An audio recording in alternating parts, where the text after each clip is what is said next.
How to enable Google Authenticator on Binance. Hi everyone, welcome back to another video. In this video, we're gonna learn how we can enable the Google Authenticator app on Binance. So without any further delay, let's begin with the video. But before beginning, I want you to make sure to hit that like, share, and subscribe icon.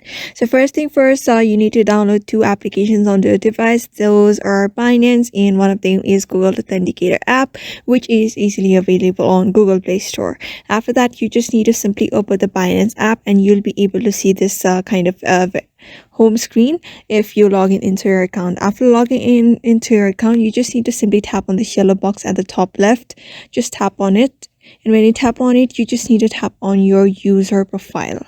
Just tap on it, and here you can see verification, security, VIP privilege, and Twitter. So simply tap on security. Just tap on security option where you'll get the verification or Google Authenticator option. So here you can see this Authenticator app option under passkeys, and just simply tap on that option.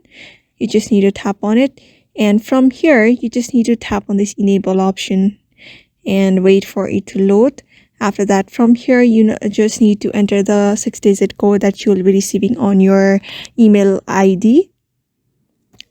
After entering the verification code, you'll be able to see this. So here you just need to copy the 16-digit key, or you can scan the QR code right here. You just need to open the Google Authenticator and add the new authenticator using the 6-digit key that you just copied. After that, just come back and verify the new authenticator in the Binance app, and just like that, just tap on next and go on with the process of linking the Authenticator app in the Binance. This is how you add Google Authenticator on Binance. So I hope this video was helpful to you, and thank you for watching this video.